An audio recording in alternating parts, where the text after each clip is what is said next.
O passado de Innocent Zero finalmente será revelado a nós, e a sua relação com o Mestre Adam parece ser mais trágica do que imaginamos. Bora conferir mais esse capítulo de Mashle, Magic and Muscle, porque sim, o autor ouviu nossas preces e o Innocent Zero terá o seu passado trabalhado ao invés de ser o vilão, que é mal por ser mal. E aí galera do canal do Mano Joe, como vocês estão? Espero que todos estejam muito bem. E hoje para mais um capítulo para vocês de Mashle, o capítulo 159. Muito obrigado a todos que estão se inscrevendo, compartilhando, comentando. O vídeo tá saindo mais cedo na segunda porque, bom, eu postei Blue Box no domingo, então, logicamente, segunda ficaria agora para Mashle e na terça Sakamoto Days, beleza? Muito obrigado a todos que estão deixando aquele famoso like, para todos que estão se inscrevendo, compartilhando e comentando. Se eu já falei isso, me perdoem, mas estou repetindo de novo. De toda forma, vamos finalmente começar esse capítulo com o passado de Innocent Zero. Olha só, eu achei que o autor não ia ter tempo ou não ia querer trabalhar o passado dele, mas sim, o autor vai fazer isso e eu acho que é mega importante para a história. Estamos na reta final, ele mostrou de todos os vilões, por que não mostrar do Innocent Zero, não é? De toda forma, parece que esse passado é mais trágico do que nós imaginávamos. E tem muita coisa que ainda desconhecemos desse personagem que é tão enigmático, chamado de Innocent Zero. E bom, vamos lá, o Mesh deu aquele socão em cima do Innocent Zero, o maluco voou longe, ficou todo esbagaçado na parede, mas se vocês se relembrarem, ele não tem só a magia da escuridão, como também tem a magia do tempo. Então mesmo após ser derrotado, ele utiliza ali a sua varinha e invoca Cronos, o deus do tempo, para reverter toda aquela história, ou seja, ele vai rebobinar. E quando a gente fala de rebobinar, para quem não está acostumado com fita cassete, talvez seja antigo para vocês, ele vai fazer a mesma coisa que aconteceu contra o Mestre Walberg e também contra a Meliadol. Ele vai voltar no tempo, logicamente, para o local onde ele poderia derrotar o Mesh, já sabendo de tudo que iria acontecer, e aí sim ele derrotaria ele novamente, porque ele estaria voltando no tempo, certo? E aí então que ele volta no tempo, o Mesh vai lá no tempo assim, tipo, ui, achei bem engraçado, e quando ele volta, mesmo assim, ele volta a ser derrotado. E aí ele diz que ele nunca iria ser derrotado, porém, toda vez ele vai voltando no tempo, e vai lá, Mesh dando bicuda nele, Mesh dando soco na cara dele, Mesh estraçalhando ele. E conforme ele vai rebobinando, não adianta de nada, porque de todas as formas possíveis,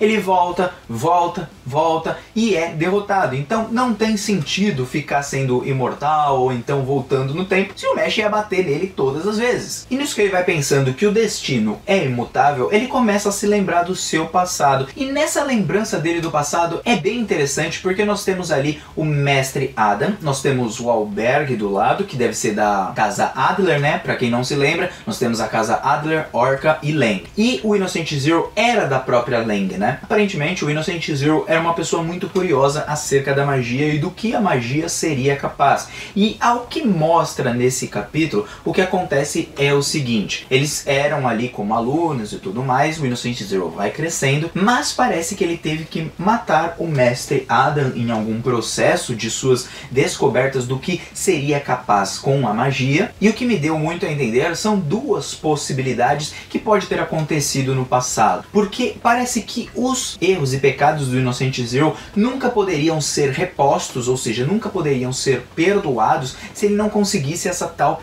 imortalidade, vamos dizer assim. É bem estranho ali, porque fica bem dúbio se ele tinha a intenção apenas de conhecer do que a magia era capaz e por isso ele acabou matando seu mestre, ou se então ele tentou salvar de alguma forma o seu mestre e para isso ele precisaria se tornar ali em um deus. Porque o que parece é que tem um corpo ali estirado e que o Innocent Zero matou ele lá no passado. Só que a gente não sabe. O Walberg briga com ele, mas parece brigar, mas não parece brigar tipo, olha, você fez merda aqui, você é um bosta e tudo. Não, ele parece ficar com uma cara tipo, estranha, sabe? Como se, poxa, não tivesse saída, ele tinha que fazer isso. Não sei, gente, não faço a menor ideia. Sinceramente falando, é muito estranho. E o que também faz a minha cabeça pensar que talvez aquele deus do portão que o Mesh pode ter encontrado pode ser o próprio Adam, que após a morte se tornou em deus. Já pensaram nessa possibilidade? Acho que é meio improvável, mas vai que... Bom, de toda forma, nós começamos a ter pistas sobre o passado de Innocent Zero, né? Pelo menos está mostrando um pouquinho e o autor vai trabalhar os sentimentos dele, embora ele tenha seguido ali um caminho totalmente contrário do que o seu mestre havia lhe ensinado. E é então que o Mesh não deixa ele voltar no tempo mais uma vez, pega a cabeça dele,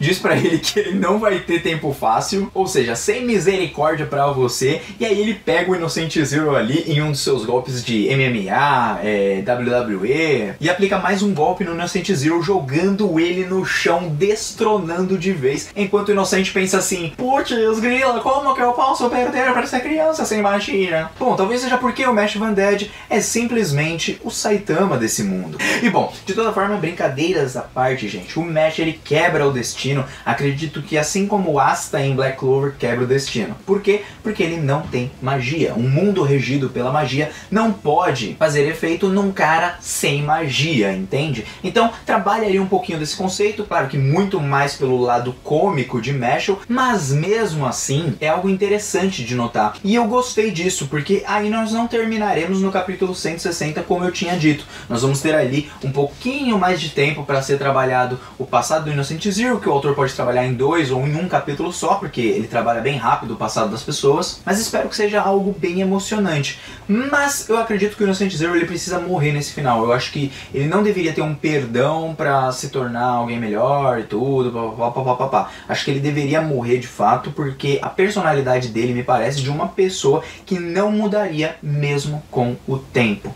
E não sei, vamos ver como que o autor vai fazer, se o autor vai querer salvar ele e tudo, vai falar assim, ó, volta no tempo, salva todo mundo, percebe as cagadas que você fez e aí você morre em decorrência disso tudo. Ou seja, ele salva todas as pessoas que ele fez morrer nesse processo, como o Domina, que deve ter morrido, talvez o Water Medley, que também deve ter morrido, e ele se sacrifica no final por um bem maior e redenção. Até porque ninguém no mundo de Mashle nunca foi apontado como nascer mal por ser mal. Tipo, ah, eu sou mal porque eu sou mal aqui, eu sou ruim porque eu sou ruim aqui. Não, todos eles têm um passado, todos eles têm uma história, o que bate bastante com a vida pessoal de qualquer ser humano. É claro que isso é clichê dos mangás, algumas pessoas podem estar cansadas disso, mas o que a gente está cansado mesmo é de ver vilão mal por ser mal. A gente gosta de um motivo, a gente gosta de ver um pouquinho a mais do que só os desejos do personagem, porque ele é assim, porque é assado e tal, e ter as diversas explicações. Então acho que foi um capítulo bem legal, um capítulo muito maneiro. Gostaria de saber o comentário de vocês aí embaixo, pessoal, porque no próximo capítulo, finalmente, devemos ter o restante do passado de Innocent Zero revelado a nós. Bom, Mano Joe tá vazando, até uma próxima. Muito obrigado a todos que colaram até aqui junto comigo e tô indo nessa.